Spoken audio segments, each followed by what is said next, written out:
Welcome back, fellow acoustic guitar lovers, to the home of Jewitt Guitars in Cleveland, Ohio, the home of the Rock and Roll Hall of Fame.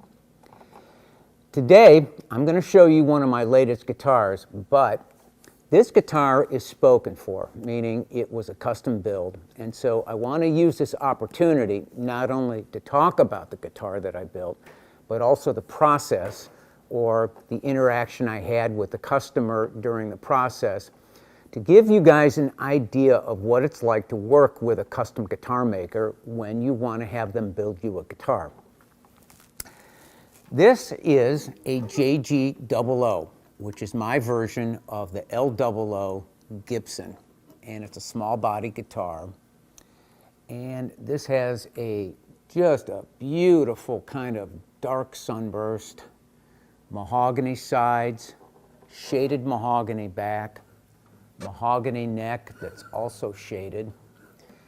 And we kind of went all out on this guitar and did some internal changes so that we could tailor the sound of this guitar to what the customer was wanting. Now, let me just give you an idea of how this whole process developed, started, and proceeded until the point where we got the customer just a beautiful guitar.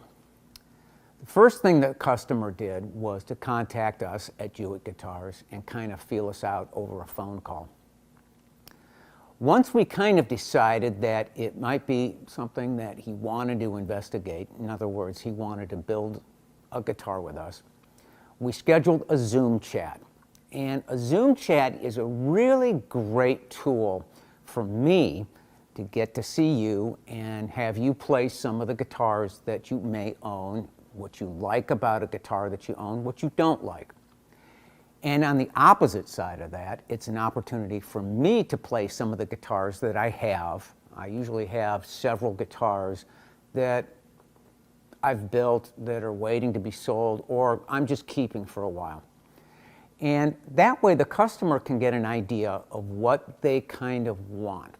Now, this particular customer wanted a small body guitar, and so I played an earlier version of this, JG00, and he really liked it. And he liked the sound a lot. And so consequently, I said, well, this guitar's available. Why don't you just buy this? And he goes, well, I want something a little bit different in terms of the neck. And as a player, or one who's played guitar for over 45 years, I can tell you right off the bat that the neck is the end-all of any guitar. If the neck isn't right, if it doesn't feel right, if it doesn't play right, whatever, you're not going to want to play the guitar. And in this particular case, the customer had a guitar that was built by a fairly reputable guitar company, their custom shop, and he loved the neck, but he just didn't like the sound of the guitar. So we had a good starting point. So what I recommended to him was that he measure his neck that he liked on his guitar. And what he did is he gave me some measurements at the nut, up here at the 12th fret, and some measurements in terms of thickness or depth of the neck as it goes from the nut on up to about the 9th or 10th fret. That gave me a good starting point. And in this case, what the customer wanted was a little bit wider neck. A neck that, instead of being a 1 3/4, which is kind of a standard fingerstyle width, he wanted something a little bit bigger. So we settled on 1 13/16, which is just a little bit wider, but it makes all the difference. I'm used to 1 3/4, and when I play this guitar, it feels a lot different. The other thing that he wanted was that he wanted a sunburst that was a little bit darker than the one that I showed him. So we did kind of this much darker perimeter on the sunburst here. And the other thing that he wanted was that he wanted a rosewood fingerboard, which of course we did, and he wanted kind of just a simple ornamentation on up here. After that, he kind of left it up to me as to what to do.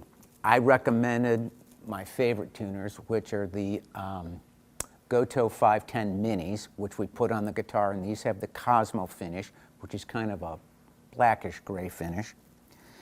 He also wanted a full gloss body and neck. Typically, I do a satin or a semi-gloss buff neck. He wanted full gloss. We were more than happy to do that. Other than that, he made a few other changes in that he wanted a little bit of decoration on the back here, which we did. And we did a nice, delicate shading, not a real heavy shading on this. And we used tortoise binding. We have a rosewood fingerboard, a rosewood bridge, as I said, rosewood fingerboard. And we also did an abalone rosette here, which is not kind of like the standard issue that you would see on a Gibson L00 copy.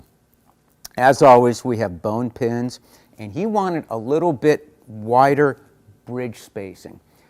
Rather than going to 2 1/4, we went to 2 5/16. So it's a little bit wider, so you've got a little bit more extra space up here when you play higher up on the frets.